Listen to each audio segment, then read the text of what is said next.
Assalamualaikum warahmatullahi wabarakatuh. Saya hari ini kedatangan seorang tamu, pengusaha muda. Beliau ini adalah pelaku usaha yang bukan hanya memiliki bisnis batik, tapi beberapa lini bisnis lain. Beliau adalah pengusaha muda yang fighting spiritnya juga luar biasa, dan banyak nanti hal-hal positif yang bisa kita petik dari beliau. Bapak Ibnu. Ibnunya lengkap apa sih?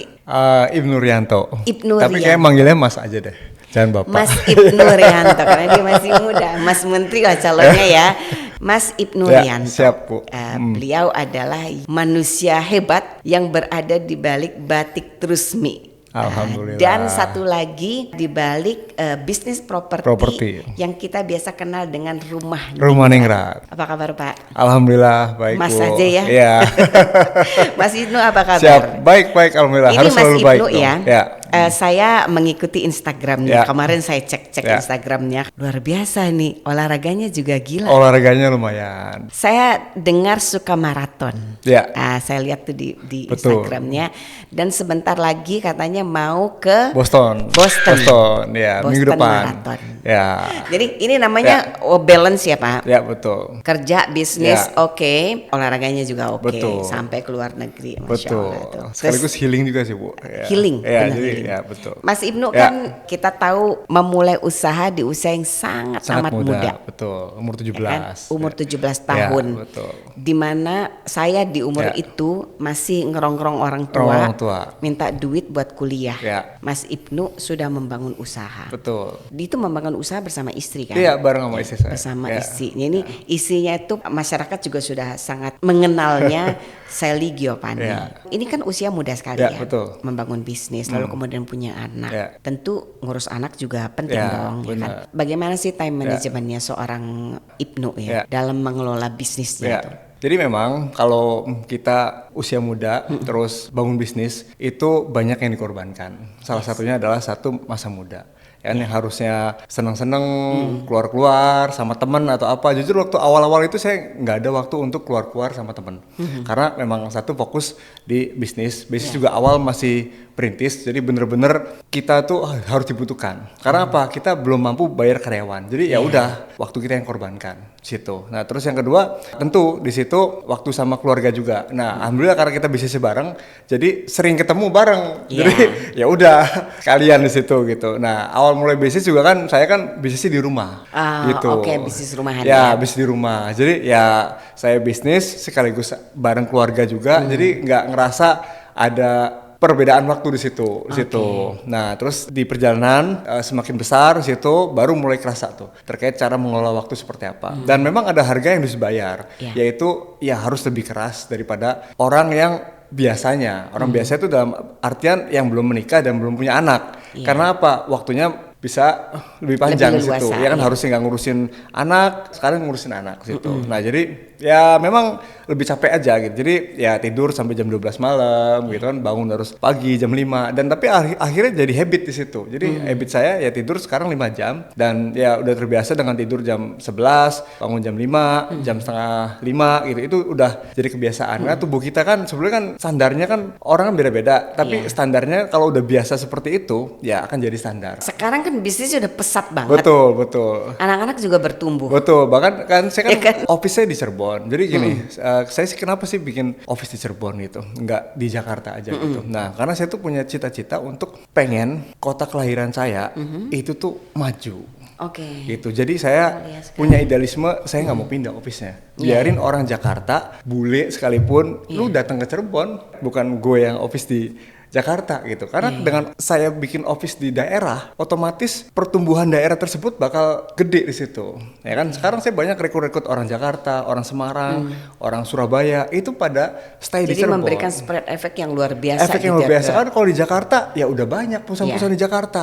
Ya kan kalau bukan kita orang daerah yang memajukan siapa lagi kan gitu. Jadi kayak office, pabrik pun juga saya di Cirebon di situ gitu. Dan banyak kan anak muda itu malas bikin pabrik ya gitu. Karena apa? Bikin pabrik itu ribet ya kan. Pengennya apa? Pengennya jualannya aja. Sementara saya memikirkan jualan juga, branding juga, tapi saya mikirin juga gimana caranya saya bikin pabrik di situ. gitu kan. Saya kan di batik ya gitu. Iya. Di batik itu kan belum ada industri batik tulis, Iya. jadiin industri, banyaknya home industry. Iya. Ya kan? Nah, saya jadiin industri di situ. Saya bikin pabrik dan saya kumpulin pengrajin-pengrajin di situ.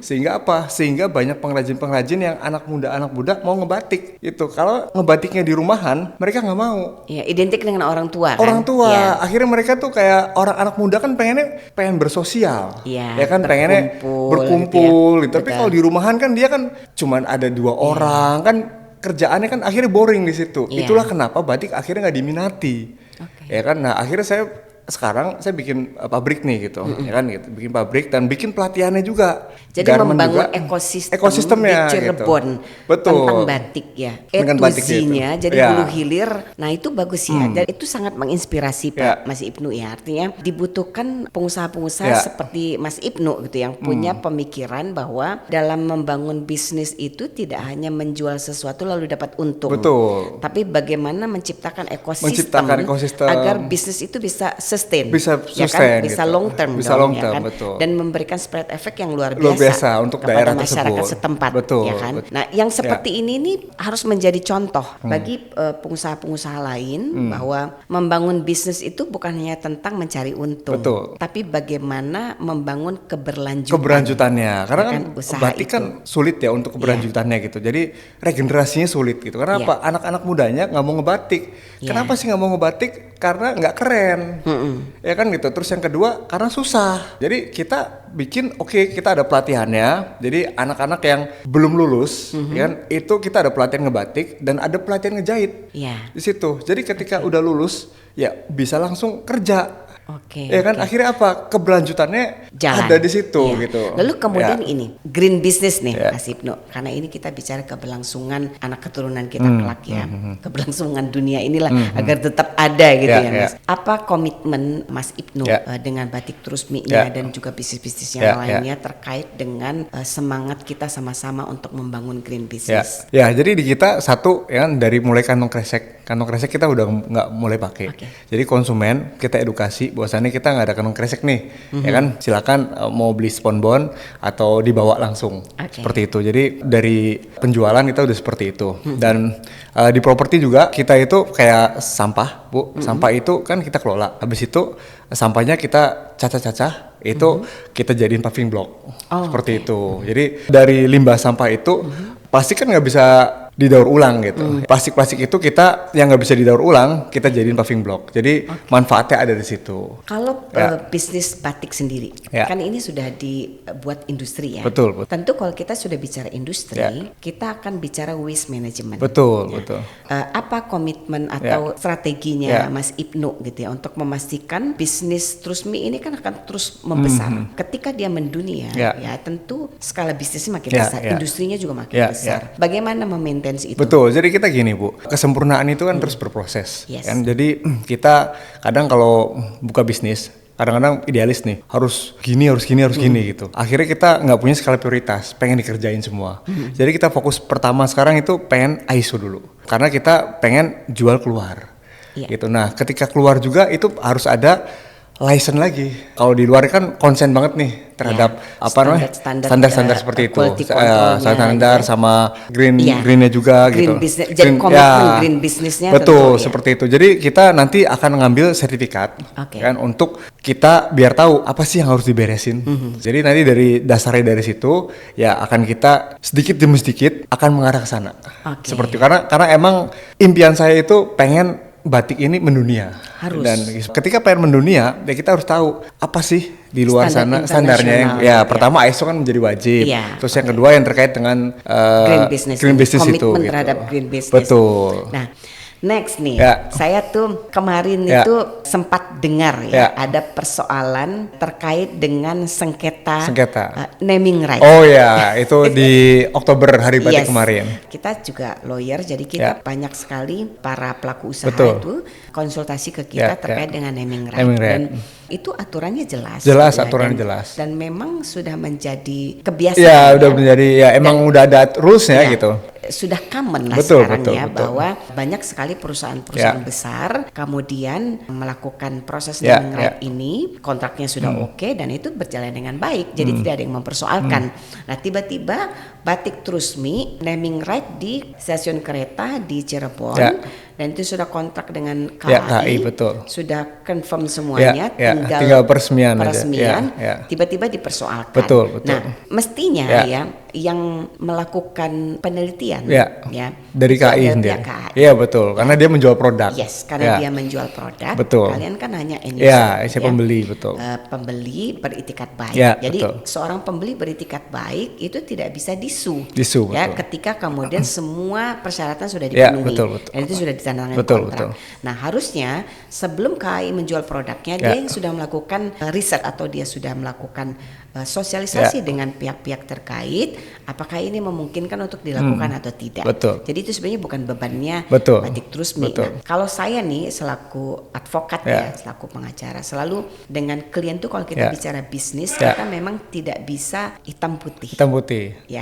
Melihat satu persoalan. Betul. Nah, Mas Ibnu melihat persoalan ini bagaimana sih selaku pengusaha? Betul. Jadi saya melihat ini sebetulnya emang mencederai ya gitu. Dalam artian kita konsumen dan kita ada kerugian di situ. Ruginya berapa sih? Ya uang yang udah kita keluarkan aja gitu. Oke. Ya uang yang dikeluarkan. Jadi kontraknya belum dibayar ya? Belum dibayarkan, karena dibayarkannya ketika pas acara itu, karena kan masa aktifnya itu pada tanggal pas acara, seperti itu gitu. Nah, jadi saya melihat dari sisi satu, ini bisa aja kita ngugat gitu, kan kita gugat, ini kan masuknya perdata ya gitu, dan kemungkinan menangnya tinggi ada gitu, kan. Tapi saya udah banyak pengalaman nih terkait dengan gugatan perdata gitu, kan.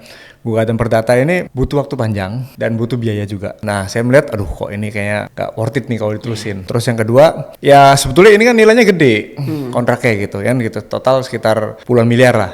Nah, saya melihat lagi bahwasannya saya di KAI itu sebetulnya kan tujuannya kan untuk promosi, ya kan, untuk promosi dan untuk pengen, karena traffic Cirebon kan lagi jelek nih, kan kita 3 tahun nggak tumbuh.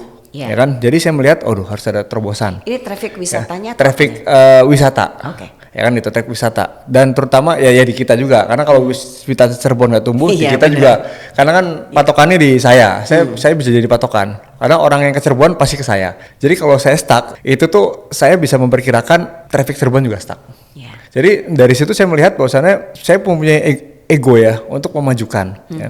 Dengan cara apa? Dengan cara promosi. Nah di situ akhirnya saya melihat bahwasannya ya udahlah, promosi bisa pakai cara yang lain. Yang kedua, energi saya nih perdata itu sekitar 2 tahun, bisa 2 tahun kan? Ya kan, gugatan wasting money. Ya, gugatan perdata itu bisa 2 tahun. Dan tadi saya ngeliat bisa dialihkan ke yang lain. Tapi sebenarnya ada jeleknya juga. Jeleknya adalah orang melihat bahwasannya hukum di Indonesia ini jadi nggak pasti nih. Yang udah jelas aja bisa seperti ini gitu. Itu kalau saya ngeliatnya dari sisi bisnis, melihatnya ya effort yang kita keluarkan untuk gugatan itu nggak imbang. Sebenarnya apa sih yang menjadi pertimbangan seorang Mas Ibnu ketika gue harus beli naming right deh gitu. Selain memang itu untuk media promosi tentu, tapi saya meyakini ya Mas Ibnu sebagai anak muda yang tumbuh dan lahir besar di Cirebon tentu punya pertimbangan-pertimbangan lain dong. Apa sih yang menjadi pertimbangan Mas Ibnu gitu? Ya naming right satu promosi, karena apa? Ketika orang lewat disebutin di stasiun Cirebon Batik Trusmi, orang kan tahu, Cirebon nih ada batik. Terus yang kedua, dia penasaran, siapa sih ini, batik apa sih, kok berani-beraninya. Biasanya kan kalau namanya lihat itu brand-brand gede, misalnya kayak BNI lah, kayak BCA lah gitu kan, brand lokal daerah kan nggak ada. Apalagi ini stasiunnya bukan stasiun MRT loh, stasiunnya stasiun luar kota. Ya kan, dan di Cirebon ini itu tuh bakalan disebutin juga ketika di Gambir, stasiun ini akan berhenti di stasiun ini. Orang kan tuh penasaran lagi, ya kan itu, dan akan keinget. Kalau marketing itu kan terkait dengan pengulangan, awareness pengulangan konsistensi terus gitu, recall kan itu, terus pengulangan di situ gitu. Jadi dari situ saya melihat ini oke nih, biar apa? Biar orang berkunjung ke Cirebon, yang tertarik gitu. Gitu. Ketika pengen beli batik, Cirebon nih gitu, ya udah deh sekalian gue jalan-jalan, ya kan. Kalau ke Cirebon otomatis kan nggak ke saya doang, pasti makan empal gentong, pasti kemana lagi, ya kan? Ekonomi jangan ditumbuh di situ. Itu sebenarnya ego saya aja untuk menumbuhkan ekonomi Cirebon. Sebenarnya angkanya gede banget gitu, puluhan miliar gitu. Kan? Dan ketika saya gugat, kalau sini kan sifatnya promosi. Kalau promosi ini kan belum pasti. Betul. Dan kecuali uang saya udah keluar dan udah ibaratnya saya beli barang, terus disederai di situ, otomatis hilang dong situ kan gitu. Saya juga menyayangkan Ya. sih Pak, kita juga sempat diskusi juga. Ya. Ini naming right harusnya sih penegakan hukumnya Pasti jelas pasti ya. Jadi harus ada kepastian bagi Betul, investor dong betul. gitu. Karena begini, sebenarnya kalau ini kemarin berhasil ya, tentu itu membuka peluang Iya. bagi stasiun-stasiun lain, Yang lainnya. kan, bagi KAI untuk Betul. bekerja sama. Betul, gitu. Dan kita melihat waktu itu kalau sampai ini berhasil, tentu ini juga bukan hanya media promosi bagi Ya. Batik Terusmi, Ya. tetapi juga Pendapatan juga bagi KAI. ya, bukan hanya bagi Ya. KAI, tapi Ya. bagi masyarakat Bagi Cirebon. masyarakat Cirebon, betul. Ya, secara Ya, umum gitu. betul. Karena apa? Ini kan bukan media promosi, bukan Ya. hanya untuk Batik Terusmi, Ya, tetapi bagi Cirebon. Bagi Cirebon, Gitu. ya. Bagi Cirebon sehingga kemudian tentu ekonominya Ya, bertumbuh. bertumbuh, kan? Gitu. betul. Jadi sebenarnya kita menyayangkan Ya, waktu ya. itu, tapi ya sudah Ya, namanya. tapi tunggu nanti ada gebrakan business yang is business, ada ya. gebrakan yang lebih gede lagi dari saya.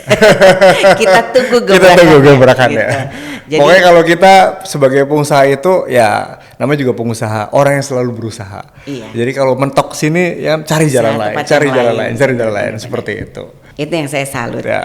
Jadi sahabat hukum ya, saya sangat salut dengan Mas Ibnu selaku pengusaha ya. Ini salah satu contoh pengusaha yang tidak selalu menyelesaikan suatu persoalan itu harus di meja hijau. Ya. Sometimes ada pertimbangan-pertimbangan tertentu dalam bisnis Ya. yang menurut pertimbangan para pengusaha itu lebih baik Lebih baik, mengolah ya untuk sesuatu yang lebih baik Betul. lagi, sesuatu yang lebih besar. Betul. Kadang kan gitu. kita ada ego gitu. Yes. Ya, tapi kita harus clear mengamati di situ. Ya, Gitu. pengusaha Dan- nggak boleh pakai ego. Iya, nggak boleh pakai Jadi ego. harus berkepala dingin Betul. dan bijaksana untuk memikirkan solusi terbaik bagi kemajuan usahanya Ya, ke depan, gitu betul, ya. betul. Karena terus terang kalau ribut-ribut Ya. ini di meja hijau ya, kalah jadi arang, menang jadi abu, Pak, Ya. bagi pebisnis. Ya. Ya, makanya saya selalu kalau menangani masalah hukum para pelaku usaha itu pengusaha selalu saya mengingatkan tidak semuanya harus Ya, di meja hijau. harus dihitung, dikalkulasi. Betul. Ya, tapi kalau mentok emang harus meja Sometimes, hijau. Iya, harus meja hijau. Sometimes ada sesuatu yang priceless, Ya. yang nggak bisa dihitung dengan Ya. duit, Ya, gitu betul. ya. Ketenangan Ya. itu penting sekali dalam berbisnis. Ya. Kalau Anda harus sibuk menghadapi suatu persoalan, Ya. dihitung-hitung nggak worth it gitu ya, Benar, seperti benar. Pak Mas Ya. Ibnu tadi sampaikan, ya lebih baik nggak usah. Ya. Tetapi ada hal-hal penting demi kepastian hukum, Ya. ya kita harus fight. Harus fight lawan Gitu. situ. Kita lanjut nih satu lagi bisnis yang menarik sekali untuk saya bahas dengan Mas Ibnu nih. Bisnis properti Rumah Ningrat. Betul. Kenapa namanya Rumah Ningrat?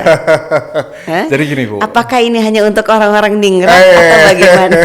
Jadi gini, saya tuh masuk properti itu di 2013. Oke. Dan awalnya saya itu masuk itu di high res building. Oke. Ya, high res building. Jadi saya bareng partner saya. Nah, terus yang kedua, saya sambil jalanin juga sendiri, Bu, bisnis perumahan. Nah, bisnis perumahannya yang sendiri itu adalah rumah murah. Oke. Ya, rumah untuk menengah bawah lah, MBR lah gitu, seperti itu. Nah, di situ saya ada sesuatu hal yang nggak didapat. Gitu. Jadi saya lihat itu program pemerintah ini terkait program subsidi ini bagus. Bagusnya apa? Karena gini, orang banyak salah kaprah dengan rumah subsidi. Rumah subsidi itu orang banyak salah bahwasannya rumahnya disubsidi. Bukan, yang disubsidi itu adalah konsumennya. Oke. Gitu. Kita sebagai developer itu nggak disubsidi. Ya kan, hanya dengan tanpa PPN aja gitu. Ternyata program subsidi ini itu bagus banget programnya. Kita kalau nggak dikasih program subsidi, kan cicilan sekarang 1 juta. Ya. Kalau non subsidi itu dengan harga yang sama, cicilannya 1,6. Bayangin, itu masyarakat tuh kayak dikasih uang sama pemerintah sebulan 600.000. Betul, Ya, sebulan 600.000 dalam 20 tahun. Jadi 1 juta itu flat sampai 20 tahun. Ya kan, kalau ngontrak aja misalkan kita ngontrak, sekarang ngontrak Naik misalnya dong setiap 1 tahun. juta. Setiap tahun pasti Iya, naik kan. betul. Ini nggak naik gitu. Ini bagus banget programnya. Luar biasa. Ya. Tapi ada satu hal yang membuat saya, kenapa sih saya memutuskan untuk terus ke rumah subsidi, nggak melanjutkan dengan partner saya gitu. Kalau yang tadi partner saya hanya dapat prestis. yang itu. Oke. Tapi di sini yang itu, saya setelah terima kunci Bu, saya pernah nih ketemu sama satu istrinya tuli, bapaknya tuli, ya kan, punya anak 3, rumahnya masih kontrak. Kontrakannya itu ya sekitar 800 ribuan lah gitu, hampir mirip kan gitu sama beli rumah gitu, cuma 1 kamar sepetak gitu. Ya, saya pernah datang juga di situ, ya, dan mereka itu pengen banget punya rumah Bu, sampai nabungnya itu Bu 5 tahun Bu. Masya Allah. Ya kan, dan saya di situ kayak, aduh, ya kan gitu. Saya ini bekerja bukan hanya dapat uang gitu, ya kan, tapi mewujudin impian-impian mereka. Dan banyak banget orang yang seperti ini di situ. Jadi dari situ saya bertekad untuk gimana caranya saya bikin produk yang bagus. Saya lihat nih dari hulu ke hilirnya. Oh, ternyata bisa kok bagus. Dengan cara apa? Beli materialnya langsung banyak. Dengan beli material banyak, harganya bisa murah. Iya. Cuman ada kendala. Kendalanya apa? Di lapangan itu banyak premanisme. Dan alhamdulillah Bu, sekarang produk kita itu bisa bagus. Nah, saya Rumah Ningrat ini dari nama aja Bu. Saya tuh pengen orang tuh merasa bangga Bu. Merasa ningrat. Merasa bangga gitu. Walaupun Iya, betul. walaupun harganya cicilan 1 juta, tapi mereka tuh punya nyaman. prestis di situ. Jadi kayak nama aja saya perhatiin gitu. Namanya nih harus ini nih namanya gitu. Kan? Sampai desainnya Bu gitu. Dulu ya gitu. Rumah murah itu desainnya norak Bu. Iya. Ya kan? Cat warna-warni lah, apalah gitu. Saya mikir, gitu. Saya bikin desainnya yang simple. Warna putih doang, simple kan itu. Jadi melihat ini, wah ini kok teksnya jelek banget ya gitu kan. Saya benchmarknya ke perumahan-perumahan Pondok Indah lah gitu. Oke, tapi dibikin simple gitu. Karena kalau dibikin nggak simple, otomatis mahal kan gitu. Biaya lagi Biaya lagi. Iya. Gimana caranya simple tapi kelihatan elegan di situ. Gitu. Jadi desainnya simple, warna putih gitu. Dan alhamdulillah sekarang Bu, developer lain pada ngikutin dan kita jadi tren gitu. Tapi saya malah seneng karena apa? Standar mereka jadi berubah. Betul. Gitu. Dan kita menjadi kiblat dan orang melihat bahwasannya ya nggak bisa asal lagi. Karena apa? Bisa ya, rumah subsidi tapi kualitasnya bagus. Bisa gitu kan? seperti itu gitu. Bahkan sekarang Bu, saya nih lagi mau bikin udah ada prototipenya, tapi ini masih berproses ya gitu. Ada namanya Rumah Ningrat Gold gitu. Jadi semua tuh berawal dari rumah Bu. Itu. Masa depan itu diawali dari rumah. Betul. Jadi rumah yang baik, lingkungan yang baik itu bisa menciptakan masa depan yang baik. Betul, setuju. Seperti itu. Jadi Rumah Ningrat ini ya sesuai tagline kita untuk hidup lebih baik. Gitu. Simple aja sih Bu, sebenarnya yang basic. Mereka satu dari sisi keamanan. Mereka tuh pengen aman. Kan itu. Jadi yang Rumah Ningrat Gold ini Bu, kita pasang CCTV tiap gang. Hasil dari kerja keras kita untuk efisiensi di dalam supply chain management, cara kerja kita gitu. Cara kerja kita, tim kita udah pakai aplikasi semua Bu. Jadi kita tuh orang nggak terlalu banyak, ya, tapi efektif. Akhirnya apa? Yang diuntungkan adalah konsumen. Gitu, yang tadi gemuk dalam manajemen jadi ringkas dan akhirnya keuntungannya kita balikin ke konsumen. Ya kan itu. Apalagi konsumennya menengah bawah. Betul. Ya kan, jadi kita pasang CCTV tiap gang Bu. Ini udah kayak rumah klaster aja, CCTV tiap gang. Dan bisa diakses dari handphone Bu. Jadi kita ada aplikasi namanya aplikasi Keluarga Ningrat. Masya Allah. Gitu. Keluarga Ningrat. Dan itu doa. Ningrat itu kan identik dengan menengah ke atas. Menengah ke atas gitu, seperti Jadi itu. itu doa bagi masyarakat menengah ke bawah. Suatu saat mereka akan menjadi keluarga ningrat beneran. Betul. Nah itu kita ada aplikasi Bu. Jadi warga nih bisa ngelihat lingkungannya dari handphone. Seperti itu gitu. Itu dari keamanan. Terus yang kedua, simple Bu. Dari sisi sampah. Ya kan itu. Nah, sampah ini kan terkait dengan banjir. Sampah ini kalau dikelola dari rumah tangga dikelola, nggak keluar sampai ke TPS, itu bakalan nggak membebani TPS. Gitu. This is green business. Iya, jadi kita sampahnya kita kelola. Jadi kita di setiap rumah kita pinjemin tong sampah. Itu ada 3 tong sampah. Tong sampah plastik, tong sampah plastik yang bisa daur ulang, tong sampah organik yang sampah makanan. Kan? Nah, yang organik ini itu tuh langsung kita ada budidaya maggot di situ. Oh iya. Iya gitu. Di lokasi perumahan. Di lokasinya itu. Gitu. Yang gold up ya gitu. Ini kita baru prototipe gitu, yang gold itu. Itu ada maggot di situ. Nah, terus sampah-sampah kayak bisa dijual, itu kita bisa langsung kita jual Bu. Iya. Itu. Yang nggak dijual baru kita kerjasama sama dinas. di situ gitu. Jadi terkait sampah kebersihannya itu mereka tuh kan biasanya rumah murah itu kotor, kumuh. Iya. Ini kita kelola di situ. Nah, sampahnya jadi itu gitu. berarti Ya. ada beberapa developer Ya. yang jual rumah itu Ya. jual putus. Jual putus Jadi gitu. dia nggak maintain gitu. manajemennya nggak Betul, dipegang lagi. betul. Gitu. Karena ribet jadi, gitu. Karena Karena jadi ribet membiarkan masyarakat membentuk manajemen Betul. sendiri gitu ya. Dan kalau ini tetap ya. Di kita, jadi Ya. gini, hampir 99% rumah subsidi itu tuh dia jual rumah, Bu. Ya. Emang udah jual bangunan lah, bukan jual rumah gitu. Karena kalau jual rumah itu adalah jual masa depan. Ya. Karena semua berawal dari rumah. Masya Allah, Situ. jual masa Ya, depan. jual masa depan gitu. Jadi saya mikirkan gimana cara kehidupan mereka gitu. Yang tadi terkait kita ada aplikasi dan tadi sampah itu gitu. Bagus loh. Ya, Jadi gitu. saya senang tadi ya. Ya. Kita bukan membangun rumah, Ya. tapi kita membangun masa depan. Betul, karena kan semua berawal dari rumah. Yes, Ya. semua berawal dari rumah. Berawal dari Dan rumah.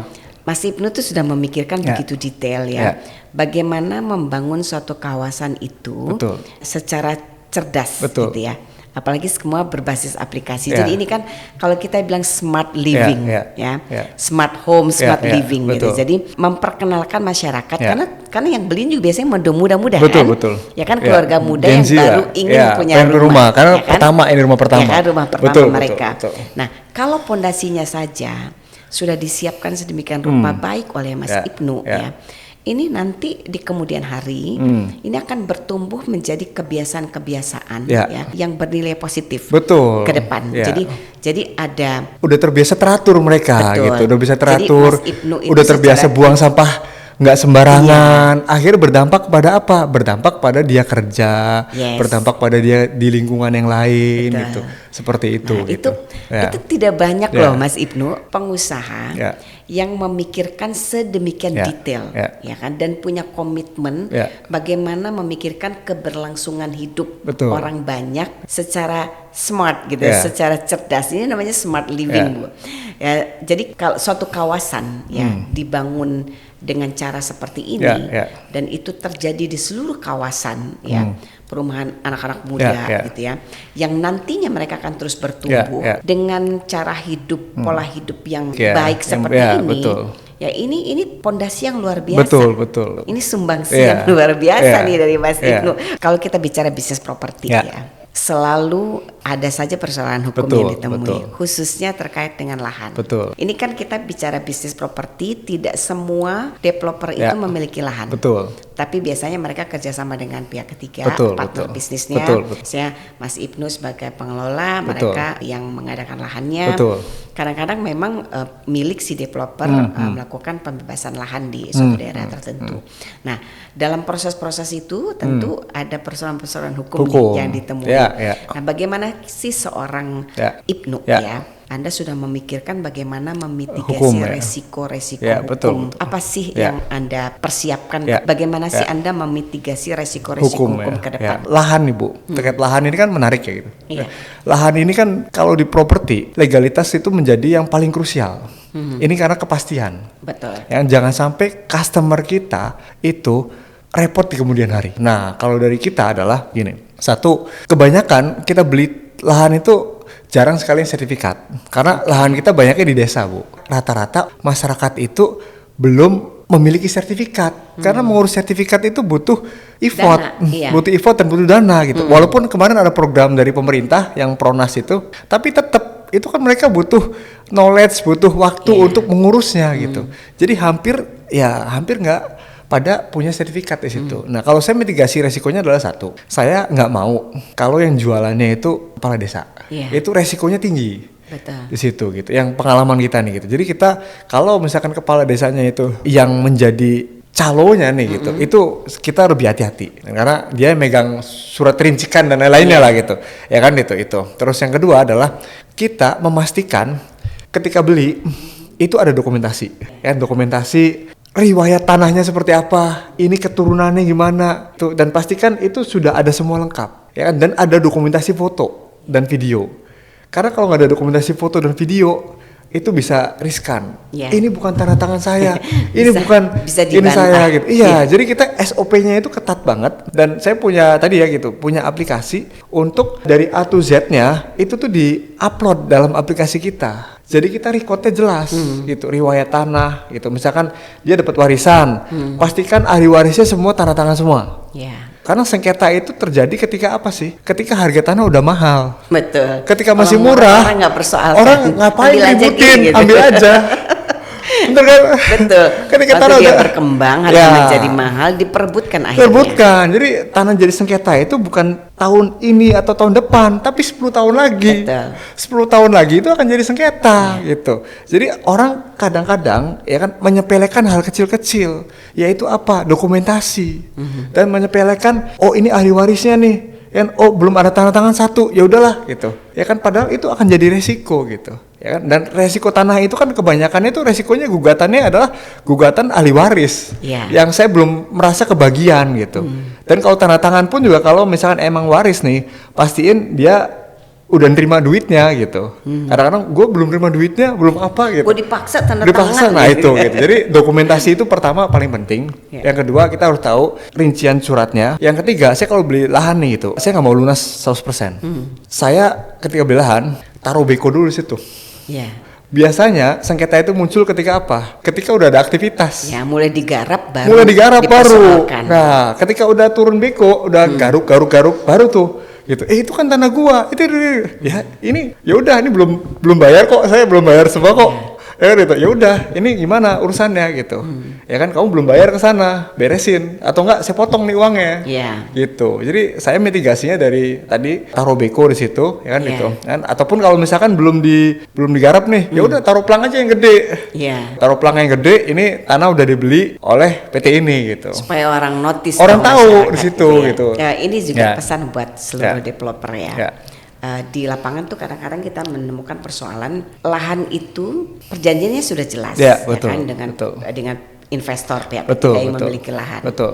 Nah, perjanjiannya jelas ya kan, tapi kemudian di belakang hari kita temui bahwa oh ternyata berlapis nih Ya, kepemilikannya. Jadi dia sudah berpindah berapa Pindah-pindah kali. beberapa kali. Tapi dalam proses perpindahan itu Ya. ada beberapa yang miss masalah Miss, betul. hukumnya, dokumen hukumnya. Dokumen hukumnya. Nah, itu yang kadang-kadang nggak teliti ya Nggak teliti, developer. betul. Nah, yang kasihan itu Ya. masyarakat yang Masyarakat, membeli ya. konsumen. Betul. Jadi konsumen ketika membeli rumah kan dia pembeli beritikat baik, Betul. ya kan? Dia taunya developer membangun, dia Ya. punya tanah segala macam. Ternyata di belakang hari baru ada dispute Betul. antara developer dengan si pemilik tanah. Betul. Nah, yang kasihan tuh konsumen, Pak. Konsumen, Jadi betul. saya setuju sih Ya. dengan Mas Ya. Ibnu ya Ya. bahwa dalam melakukan pembebasan lahan itu harus ada langkah-langkah terukur, Betul. ya kan, sistematis Betul. yang bila perlu bagus sih tadi sudah Ya. bikin sistemnya gitu. Ya, Kalau ya. ada SOP-nya lah. Ya, gitu ya. ya, Kalau ya. kita mau bebasin lahan harus Betul. begini Ya. tahapannya. Saya senang pelaku usaha menjual sesuatu Ya. itu bukan hanya untuk untung, tapi memastikan Keberlangsungan, hidup betul. orang-orang yang membeli Betul. produk kita Betul. itu harus terjaga Betul, gitu, betul. terjamin dan mereka senang. Betul. Gitu ya. Dan saya kalau bisnis Bu, Ya. itu nggak mau kalau bisnis yang nggak ada dampak. Jadi kayak gini, kayak properti, Ya. kan itu saya melihat, oke, ini dampaknya apa? Oke, dampaknya adalah tadi orang menengah bawah bisa punya kehidupan lebih baik. Ya, Itu. Nah, untuk yang kedua masyarakat. adalah di batik. Di batik ini dampaknya gede Bu. Gitu. Di batik ini, kan satu kain batik itu mempekerjakan 13 sampai 15 orang. Karena batik ini seni. Di situ. Satu batik Ya. mempekerjakan 13 sampai 15 orang. Oke. Ya, itu kalau yang batik tulis dan cap ya gitu. Tapi kalau print enggak gitu situ. Karena sebenarnya esensi batik kan bukan print di situ. Gitu. Jadi saya tuh punya cita-cita 3 tahun lagi itu tuh saya nggak bikin batik print lagi. Ya saya lagi makanya saya membangun industri di batik tadi. Buat apa gitu? Buat keberlangsungan daripada batik itu. Karena orang kan taunya batik itu motif, padahal Iya. batik itu proses seni gitu. Iya. Tapi orang taunya ketika orang pakai motif batik, dibilangnya ini batik, padahal ini motif. Dulu juga saya pernah tuh tawarin nih bisnis misalkan jualan minuman nih gitu, minuman manis-manis gitu. Iya. Saya nggak mau. Karena apa? Saya lihat tuh, aduh minuman manis-manis gini nggak sehat nih. Betul. Saya aja nggak mau minum gitu. Iya. Ya kan, Kenapa gitu. kita harus menjual sesuatu yang kita Iya, saja nggak tidak mau konsumsi. mengkonsumsinya? Kan dulu ya kan sempet booming tuh minuman-minuman kayak Boba-boba gitu kan, untungnya cepet nih Pak katanya gitu. Untungnya ini 10 bulan bisa balik modal. Tapi saya minum nggak? Oh saya nggak minum nih, saya nggak mau gitu. Ya saya akhirnya nggak mau gitu, walaupun untungnya cepet gitu. Jadi saya nggak mau bisnis kalau yang tidak saya pakai ataupun tidak saya sukai dan saya hindari tidak gitu. Suka, kita saja tidak mau mengkonsumsinya, betul, atau gitu. kita saja tidak nyaman memakainya. Ya. Kenapa kita harus jual? Kita jual gitu. Makanya seperti itu gitu. Ya. Nah, kan ini sudah menjalani proses bisnis dari umur 17 ya. Betul. Saya pingin dengar dari Mas Ibnu ya, pelajaran penting apa sih yang Mas Ibnu ambil dari perjalanan bisnis selama 20 tahun ini, sehingga kemudian Mas Ibnu merasa, oh ada pelajaran penting yang saya ambil yang ini kemudian menjadi fondasi saya untuk memperbaiki bisnis saya ke depan agar lebih baik lagi. Betul. Gitu. Satu terkait dengan hukum tadi Bu. Jadi saya tuh pernah ditipu, tapi walaupun ditipu kan karena bagus dari sisi legalitasnya, akhirnya balik. Walaupun baliknya nggak banyak. Jadi itu pelajaran berharga bagi saya adalah ketika dengan orang harus punya strategi. Iya. Gitu, strategi, oh orang ini kayak gini nih gitu, oke. Pokoknya kalau dari saya nih gitu, saya tuh nggak mau nyerahin uang kepada satu orang yang berbicara manis di depan. Misalkan, oh ini untungnya gampang, ini gampang nih. Saya waktu itu kayak gitu, oh untungnya gampang nih gitu. Saya coba sekali, tek gitu, bener gitu. Coba lagi 2 kali, bener gitu. Namanya manusia kan kadang serakah ya gitu. Ini bener orangnya, tapi saya tetap hati-hati, nggak mau nih gitu. Ya udah, lu ada jaminan, ada gini, oke deh bikin begitu, kan gitu. Nah pas yang ketiga keempat, ya kan akhirnya kayak gitu, seperti itu. Jadi pertama ya jangan orang yang ngegampangin gitu, itu hati-hati. Lebih baik orang yang ruwet di depan nih biasanya orangnya bagus. Iya, jadi kita harus punya jaminan, Mas. Betul, jadi, harus jaminan. Bisnis is bisnis. Bisnis, profesional. Nggak bisa sekedar teman. Nggak bisa. Betul. Jadi walaupun dengan ayah, dengan ibu, dengan teman, bisnis is bisnis. Semua harus ada jaminannya. Betul. Gitu ya. Dalam berbisnis ya, saya selalu mengingatkan para pengusaha, pelaku usaha, pondasi hukum itu adalah nomor 1. Ya, betul. Jadi sama seperti kalau kita mau bangun gedung tinggi, Mas Ibnu. Harus ada gambar dulu. Pondasinya bagus ya. Pondasi itu saya selalu ingatkan untuk orang yang baru membangun bisnis ya, anak-anak muda yang baru membangun bisnis ya. Pastikan pondasi hukum ini sama seperti membangun gedung bertingkat. Pastikan itu untuk 20-30 lantai. Betul. Bukan untuk satu lantai. Betul. Karena bisnis itu akan bertumbuh. Ya, bertumbuh. Jadi saya selalu ingatkan, jangan kamu bermimpi terlalu rendah. Bermimpilah bisnismu ini sama seperti membangun gedung tinggi. Kamu akan bangun sampai 50 lantai. Nah, kalau kamu mau bangun 50 lantai, maka pondasi hukumnya pun harus untuk 50 lantai. Sama seperti membangun gedung ya. Betul. Jadi semuanya harus tersistem dengan baik, legal dokumennya juga harus lengkap, terdokumentasi dengan baik, terdokumentasi dengan baik, tersistem dengan baik gitu. Nah, supaya nanti just in case kemudian ada persoalan ya, maka tidak perlu gagap. Betul. Ya, dalam menyelesaikan persoalan. Karena kita tahu hukumnya. ini resikonya bakal kayak gini nih. Jadi sudah udah di awal. sejak awal. Gitu. Jadi ini untuk menghindari ketika ada persoalan, nggak usah ada persoalan. Misalnya dia akan bertumbuh saja. Karena bertumbuh itu pun meskipun tidak ada persoalan, dia tetap membutuhkan kerjasama. Betul. Ya, misalnya kayak begini Mas Ibnu, karena saya lawyer pasar modal. Saya selalu menasihati mereka, bermimpilah perusahaanmu suatu saat akan IPO. Jadi once perusahaanmu IPO, semuanya udah settle, ya kan? Jadi dari mulai yang remeh-temeh sampai dengan yang sangat kompleks persoalan hukumnya itu sudah dibangun dari awal, dipersiapkan. Jadi kenapa saya selalu ingatkan, dan saya salut sih Mas Ibnu membangun bisnis itu otodidak, tetapi tetap learning by doing. Ya. Jadi setiap tahapan bisnis itu Mas Ibnu belajar dan belajar lagi. Gitu terus belajar pokoknya. Jadi itu penting sekali penting. Gitu, bagi pengusaha-pengusaha yang mau baru mulai membuka usaha, ingat belajar dan belajar. Itu penting sekali. Nah, kemudian kita agak keluar nih dari persoalan bisnis, Mas Ibnu itu kan menikah 17 tahun ya. Betul. Kalau Mbak Sally 17 tahun juga. Sama. Jadi sebenarnya gini, Mbak Sally itu nikah sama berondong, Bu. Kenapa? Jadi saya lebih muda. Lebih muda? Ya, Mbak Sally tanggal 25 September, saya 1 Oktober. Oh, oke. Tapi tetap kan saya lebih muda kan. Jadi Nah, di usia yang muda sekali, kalian kan 17 tahun, Mbak Sally juga 17 tahun ya. Kemudian kalian berbisnis gitu ya. Kan pasti dinamikanya banyak. Dinamikanya banyak sekali. Banyak cekcok-cekcok itu. Yes, kita nggak bicara yang sekarang, bicara yang dulu. Benar. Pada saat muda sekali. Bagaimana sih seorang Mas Ibnu ya sebagai kepala keluarga membangun rumah tangga ini? Komitmen apa sih yang Mas Ibnu waktu itu terpikirkan gitu ya? Kan kalau kayak sekarang udah kita kawin aja lah daripada kita ngapa-ngapain gitu kan. Kalau Mas Ibnu itu memutuskan menikah itu apakah dengan pemikiran yang cukup matang? Lalu kemudian ketika menikah, oh saya imam, ya kan, saya kepala keluarga, saya harus seperti ini gitu misalnya. Apa yang dipikiran Mas Ibnu waktu itu? Jadi gini, hidup itu kan tentang tanggung jawab, Bu.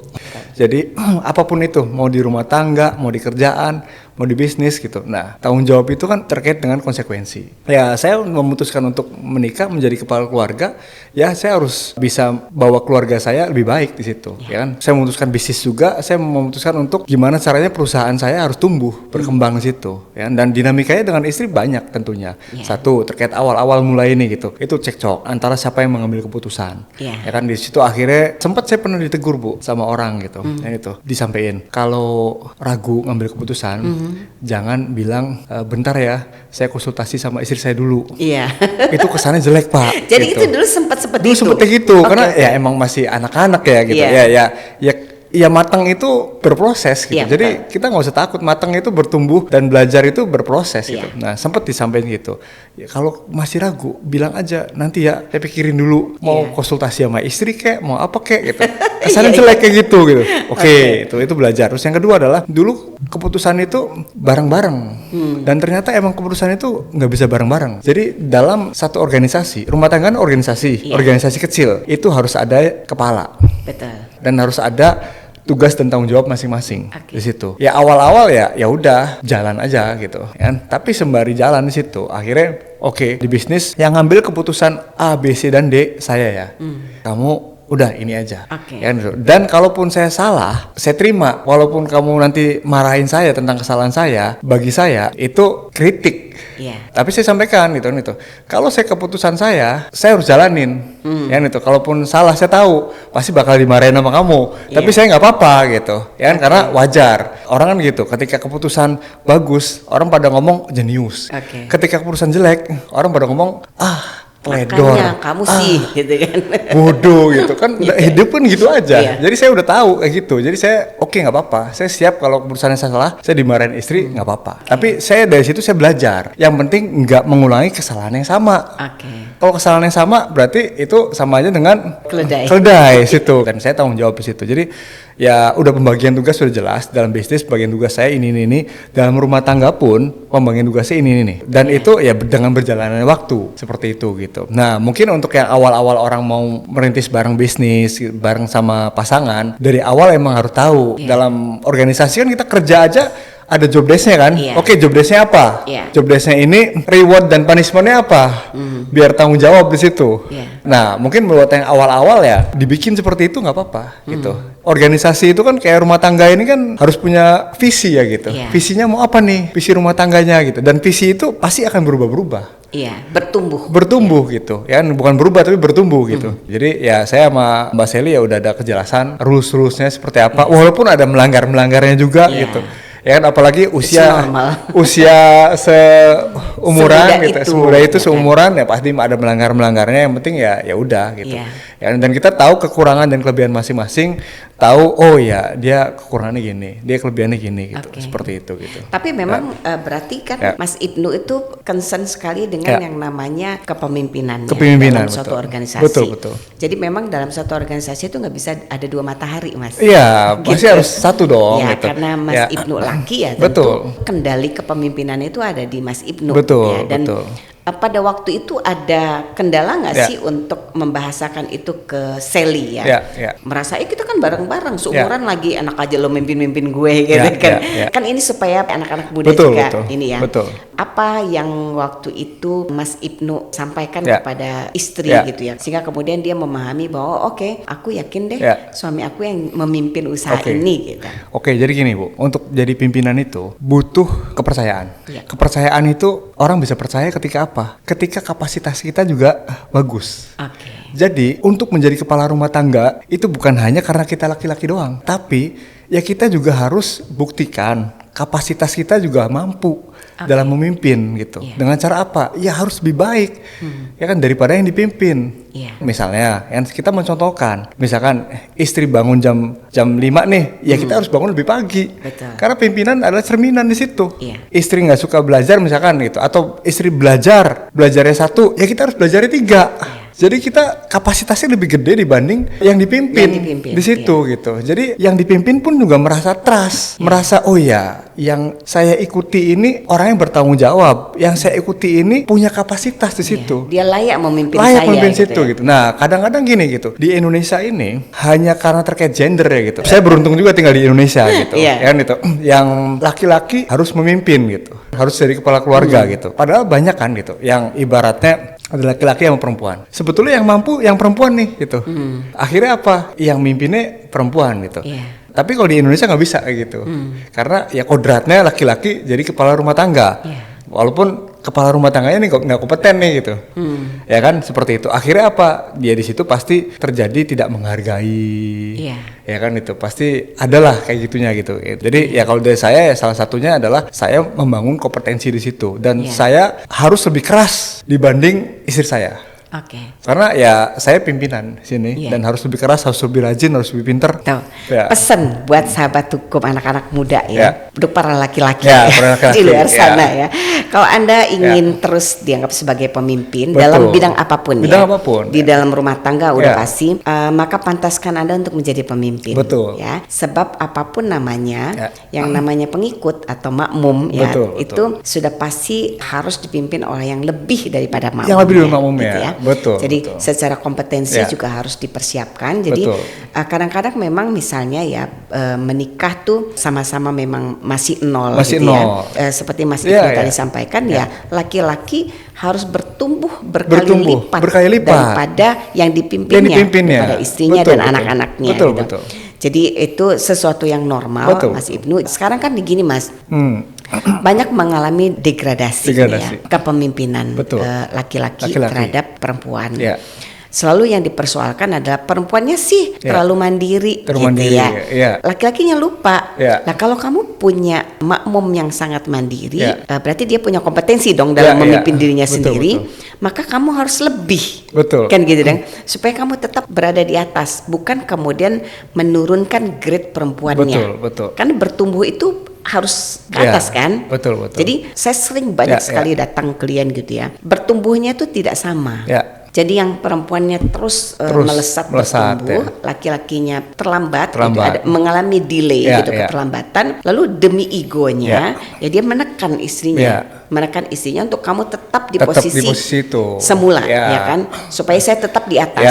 Nah itu kan keliru, pendapat yang keliru. Kalau saya memahami dari Mas Ibnu tadi, ternyata kan nggak seperti itu. Kalau kamu mau tetap berada di atas perempuan menjadi seorang pemimpin, maka pantaskan dirimu ya kamu bertumbuh lebih pesat lagi dong, tambah kompetensinya gitu. Nah saya setuju sekali Mas. Jadi supaya sekarang kan banyak sekali orang bikin meme gitu ya, laki-lakinya dipasangin dot gitu jadi kesannya kan sepertinya laki-lakinya tuh seperti bayi gitu ya. Itu kan nggak baik juga gitu. Karena ini kita harus memastikan anak-anak kita nanti bertumbuh juga dalam lingkungan yang sehat yang tetap menghargai laki-laki sebagai pemimpin gitu ya.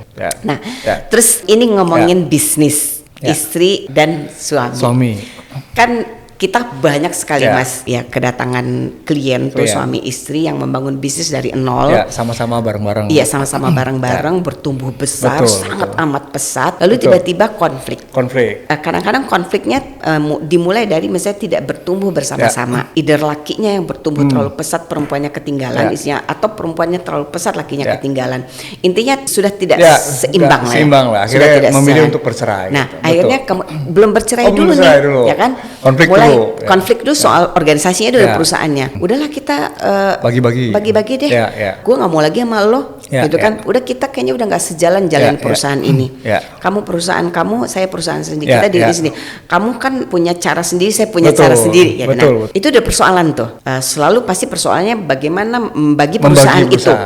Sementara kalau kita bicara perusahaan, kita tidak bicara hanya 2 orang pemilik, tapi kita bicara pengikutnya, orang yang ada di dalam perusahaan perusahaan ini ada tenaga Ya. kerja, ya kan, ada keluarganya para Ya, tenaga ya, kerja ya, gitu. Yang itu juga harus kita perhatikan. Ya, Once kamu ada persoalan di perusahaan itu, nggak serta merta terus kita bagi dua ya, Ya, atau ya. bubar ya, Ya, itu ya. kan nggak menyelesaikan persoalan. Ya, Lalu ya. kemudian yang kedua tadi sudah nggak bisa dipersatukan, udah Ya. kita cerai aja Betul. deh. Cerai ujungnya sama. Iya. Bagaimana menyelesaikan persoalan harta kekayaan. Ya. Nah, Dan itu sering jadinya ribut. banyak akhirnya. sekali, ya banyak sekali Dan sampai akhirnya jadi akhirnya- musuhan. Iya, Padahal kan tadinya awalnya begitu indah, begitu indah gitu kan itu. Nah, Ya. nah, Mas Ibnu Ya. nih ya, bagaimana sih Mas Ibnu sebagai kepala rumah Ya. tangga nih memitigasi resiko Ya. ini supaya di kemudian hari kalau ada persoalan seperti ini maka bisa diselesaikan dengan baik. Dengan baik, betul. Jadi gini Bu, ini menarik nih dan saya juga baru 2 tahun terakhir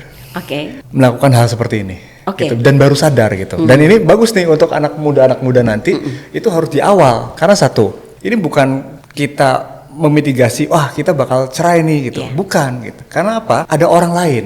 Betul. Ya kan? Saya sebagai kepala rumah tangga dan kepala perusahaan itu bukan ngomongin tentang saya sama istri doang, tapi tentang gimana cara keberlangsungan. Kita karyawan udah 1.300. Masya Allah. Nah, situ. 1.300. Untuk batik terus mie saja. Semua Seluruh lini usahanya. Ya gitu. Jadi saya mikir, aduh, mereka itu kan ketika misalkan tidak kejelasan di awal, Ya. otomatis bingung arahnya mau kemana. Ya. Dan yang paling bagus itu ketika masih bersama, ketika masih keadaan dingin kepalanya. Iya, masih Kalau- manis lah, masih manis, masih romantis gitu ya. Kalau udah ribut, udah masuk ke meja hijau, perceraian dan masuk gono gini, itu bakalan punya ego masing-masing. Iya. Bakal susah di situ. Ya, toh kita nyari apa sih? Yang kita kan hidup di awal juga niatnya baik. Iya. Ya, kalaupun misalkan ada perpisahan, entah pisahnya karena kematian ataupun pisahnya karena Perbedaan perceraian prinsipnya, gitu. Kan itu kan perceraian. ya pasti kan. Kalau saya memitigasi resikonya adalah kayak gini Bu. Yang saya tahu kemampuan Mbak Shelly seperti apa, kemampuan saya seperti apa. Iya. Di situ. Yang penting kan ujung-ujungnya adalah win-win di situ. Win-win dan tidak ada yang dirugikan di situ. Ya kan, baik untuk perusahaan juga dan untuk dari istri juga. Iya. Nah, jadi saya langsung aja mitigasi resikonya adalah kita ada 3 perusahaan, gitu. Yang saya tahu misalkan ini Mbak Shelly bisa ngelola nih, ini Iya. nih. Ya udah, kamu nanti kalau misalkan terjadi apa-apa, kita udah nggak bersama, perusahaan ini buat kamu yang satu ini.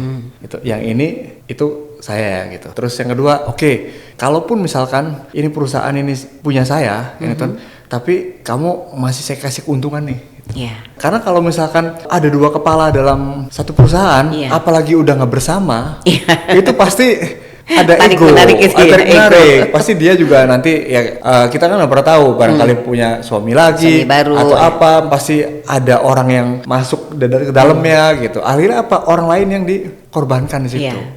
Ya kan, tetap perusahaan itu harus satu nakoda. Banyak orang yang misalkan ada nih gitu, brandnya masih satu tapi dibagi 2. Bagi duanya apa? Dia wilayah barat, dia wilayah timur. Iya. Alhasil apa? Brand itu kan konsistensi. Betul. Di mata konsumen taunya brand itu ya punya satu orang. Iya. Brand itu adalah satu organisasi, satu perusahaan gitu. Iya. Bukan ada 2 organisasi tapi satu Akhirnya brand. konsumen bingung akhirnya. Bingung. Akhirnya misalkan yang di sana jelek, yang di sini bagus. Iya. Akhirnya kan gimana? Banyak kan yang kayak gitu kan itu. Misalkan ini brand A, ini brand B, sama-sama ini Masih gitu. pakai nama yang sama. Nggak pakai yang sama ya gitu. kan? Cuman Ya. pembagian wilayah saja. Wilayah saja tapi gitu. kualitinya akan berbeda Nah, gitu itu kan juga konsumen kan nggak tahu menau. Iya. Yang tahunya adalah satu organisasi di situ. Gitu. Jadi di awal Iya. kita udah ada, bukan di awal ya gitu. Baru Baru 2 tahun belakangan. 2 tahun ke belakang itu kita ada perjanjian. Iya. Sebelumnya nggak ada. Tapi ya alhamdulillah semenjak ada masalah akhirnya sadar gitu. Oh iya Iya. ya gitu. Nanti gimana ya gitu. Orang-orang di dalamnya gitu. Iya. Orang-orang di dalam kita bingung nih. Aduh, ini kalau Pak Ibnu sama ini ribut, saya mau ngikut siapa? Iya. Saya gimana? Ini perusahaan saya kerjanya nanti gimana? Saya karir saya gimana gitu. Nah, beda kalau perusahaannya udah go public. Iya. Gitu. Jadi ya pembagian saya di situ ya udahlah, lu tahu uangnya aja nih gitu. Iya, iya, iya. Ya. Jadi sudah dibicarakan dengan baik Ya, gitu ya. betul. Kemudian disusun Ya. kesepakatan-kesepakatannya Ya, ya. just in case, Just in case. terjadi perceraian. Betul. Maka pembagiannya sudah jelas. Sudah jelas, gitu. gitu. Bagaimana dengan anak-anak? Anak-anak sih saya rasa udah pada dewasa ya. Apalagi anak saya udah pada gede gitu. Kecuali yang kecil aja gitu. Kalau yang kecil sih ya udah bebas aja sih, kalau saya sih mau ikut ibunya silakan misalkan nih. Iya. Saya silakan, saya juga tahu kan gitu. Ibunya juga pasti merawatnya dengan baik ya kan itu. Kalau Iya. saya juga saya pasti merawatnya dengan baik. Oke. Seperti itu gitu. Anak-anak saya bebaskan mereka masing-masing ini Iya. ya gitu. Soal pembagian harta. Ya. Anak-anak nih kadang-kadang gini ya, jalan tengah. Ya. kalau kita suka kasih tuh, oke, daripada kalian ribut jalan tengah ya. Buat anak gitu. Hibahin deh masing-masing untuk anak ini. Kan gini ya. Kalau bercerai itu kan suami menikah lagi, mantan suami menikah lagi. Mantan istri menikah lagi. Dua orang baru di dalam rumah tangga itu sometimes tuh memberikan influence yang tidak baik gitu. Sehingga kemudian rugi anak-anak. Sementara harta ini kan harta yang didapat selama perkawinan. Which is itu sebenarnya ada hak anak di situ ya. Nah, tetapi kemudian karena anak-anak yang masih kecil gitu ya, ada persoalan perceraian, lalu kemudian si suami menikah lagi dengan istrinya ternyata sangat rakus lah gitu, misalnya kurang baik lah tabiatnya, lalu kemudian menguasai harta kekayaan suaminya, anak-anak nggak kebagian. Bahkan bukan hanya nggak kebagian, tidak dinafkahi kadang-kadang. Nah, begitu juga dengan si istri menikah lagi, suaminya juga ternyata memberikan pengaruh yang tidak baik gitu ya, yang jadi korban anak-anak. Apa langkah yang sudah disiapkan oleh Mas Ibnu gitu. Seandainya ini kita jangan sampai terjadi ya. Ini apa Mas yang sudah dipersiapkan oleh Mas Ibnu gitu. Kalau dari saya gini Bu, saya udah sampaikan ke anak bahwasannya kamu kalau lahir dalam keadaan miskin itu salah saya. Tapi kamu meninggal dalam keadaan miskin itu salah kamu. Saya udah sampaikan ke mereka bahwasannya kamu sendiri yang menentukan hidup kamu. Jadi kamu jangan berharap sama harta saya. Harta saya, pencapaian saya adalah pencapaian saya. Pencapaian kamu. Di situ. Terkait dengan tadi yang disampaikan, nanti bagaimana ketika menikah lagi, terus istrinya yang rakus, seperti apa, yang itu. Nah, jadi kalau saya itu satu dalam usaha. Saya dapat gaji berapa? Walaupun ini bisnis, tapi saya profesional. Saya cuma ngambil gaji sekian ya, gitu. Dan ini dikelola oleh profesional. Jadi kalaupun misalkan istri saya rakus, yang baru nanti misalnya gitu, itu tuh ya udah ketakar segitu. Jadi nggak mengganggu organisasi. Gitu. Organisasi dipegang oleh profesional di situ. Dan ketika saya misalkan menikah lagi misalkan nih, saya pasti ada perjanjian nikah di situ. Bahwasannya ya semua harta yang udah punya saya sebelumnya itu bukan harta kamu. Jadi mitigasi di situ aja. Gitu. Jadi yang ini perusahaan ini kamu jangan berharap ini perusahaan kamu. Itu saya kasih nafkah sekian doang.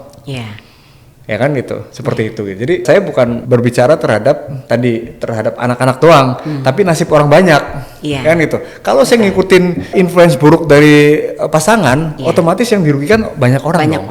Ya kan, karyawan dan lain kan? Gitu. Jadi saya pastikan ya dengan siapapun, walaupun anak pun nanti nih gitu, anak udah gede, kalau dia nggak kompeten, nggak akan saya pegangin. Ya kan, karena apa? Kepemimpinan itu butuh kompetensi. Nah, kalau emang dia nggak kompeten, ya berikan sama orang lain. Karena apa? Ini organisasi udah gede. Ada banyak nasib kepala yang bergantung pada organisasi tersebut. Seperti itu gitu. Jadi even mau anak, mau istri, mau siapapun, kalau nggak kompeten nggak bisa. Semua based on kompetensi. Semua based on kompetensi ya kan? situ. Kalau Anda tidak kompeten, jangan maksa kan. Betul, gitu, seperti itu. Jadi mitigasinya itu sih. Gitu. Salut. Jadi Mas Ibnu ini ya memperlakukan memanage perusahaan dengan rumah tangganya sama-sama dengan prinsip yang profesional kompetensi yang based on kompetensi. Jadi bahkan di rumah tangga pun semua sudah dipersiapkan, pondasinya sudah jelas, ya kan. Di perusahaan juga pondasinya sudah jelas dan just in case nanti ada persoalan sudah dimitigasi dengan baik resiko-resikonya gitu ya, baik resiko hukum, resiko finansial apapun itu gitu. Nah, terus begini Mas Ibnu, banyak sekali anak muda sekarang ya nggak mau kawin karena banyak sekali terjadi perceraian. Tapi ada juga anak-anak muda yang sama seperti Mas Ibnu masa itu enak kali ya kita kawin muda gitu kan. Udahlah daripada kita berzina kawin aja gitu kan, pengen kayak Mas Ibnu. Tuh Mas Ibnu bisa umur 17 tahun kawin. Kasih dong ya insight gitu ya. Sesungguhnya pandangan Mas Ibnu nih terhadap anak-anak muda yang pengen kawin muda atau yang nggak pengen kawin cepet-cepet kawin tuh pelajaran penting yang Mas Ibnu pengen sharing untuk anak-anak muda. Sebelum gini, hidup itu kan tentang pilihan ya Bu ya. Ya kan, mau milih dia nikah muda atau mau milih nggak nikah, ya pilihan hidup seseorang. Kita nggak bisa ngejudge juga. Dan selama dia happy, lakukan. Yang penting adalah satu, happy dan nggak merugikan orang lain. Betul, sama dia happy dan nggak merugikan orang lain, lakukan. Dan yang paling penting adalah memilih apapun, yang paling penting tanggung jawab. Oke. pada dirinya sendiri dan tanggung jawab pada orang lain. Jadi menikah muda banyak nggak yang gagal? Banyak. Yang berhasil dikit. Karena apa? Menikah muda itu tantangannya gede sekali. Oke. Dari mulai kebebasannya dirampas, ya kan, harusnya main nggak main. Terus yang kedua adalah dari sisi kemampuan, otomatis orang yang usia 17 tahun dengan orang yang usia 25 tahun lebih mampu 25 tahun. Iya. Karena dia lebih lama hidupnya. Iya. Lebih wise. Lebih wise hidupnya gitu. Dari sisi ilmu juga gitu, dan di sisi lainnya juga seperti itu. Nah, jadi banyak sekali minusnya dalam nikah muda itu. Tapi rintangannya kan banyak juga tuh. Rintangannya lebih banyak dibanding yang umur 25. Iya. Nikah umur 17 sama umur 25, rintangannya lebih banyak yang umur 17. Itu karena emosi dan lain-lain. Nah, tapi orang berhasil itu kan orang yang bisa melewati banyak rintangan dibanding orang lain. Nah, saya melihat, bosan, oke, saya nikah muda, rintangannya banyak. Saya ambil tantangan itu. Ibaratnya kita kalau lagi main game kayak Benteng Takeshi misalkan. Iya. Gitu, kan? Kalau kita bisa berhasil, otomatis kita jadi berhasil. Tapi yang gagal banyak nggak? Banyak banget. Iya. Gitu. Dari 1000 mungkin yang kayak saya cuma 1. Iya, kayak Mas Ibnu mungkin 1 dibanding 1000. Betul. Menikah usia muda cuma lalu 1. berhasil. Betul Ya itu. kan? Tapi kalau berhasil, Bu, berhasil banget. Oke. Karena apa? Dia itu sudah ditempa oleh masalah yang dihadapinya gitu. Iya.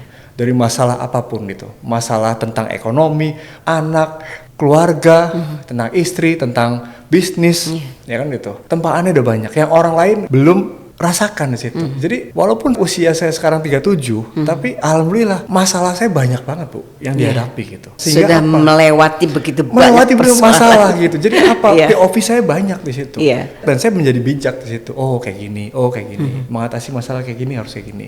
Harus kayak gini gitu di situ gitu. Dan ya tadi gitu. Setelah keluar dari tantangan-tantangan itu yang membuat saya besar. Tantangan demi tantangan itu yang membuat saya besar dan bisa seperti ini. Iya. Seperti itu gitu. Jadi ya pilihan hidup ya kan. Kalaupun nggak menikah asal dia bertanggung jawab ya itu kan. Tapi ya lebih enak udah menikah.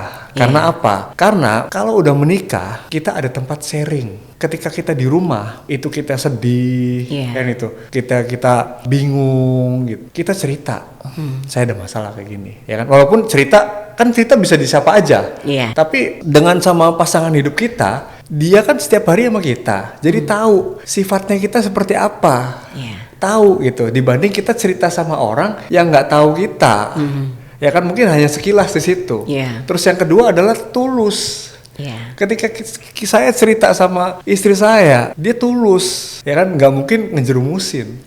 Apalagi ya kan? punya anak. Apalagi punya anak di situ. Apalagi ya kita bareng-bareng merintisnya gitu. Jadi bedanya itu aja. Bedanya kalau kita menikah, kita punya tempat sharing, tempat bersandar. Karena orang itu setiap hari itu nggak mungkin seneng terus.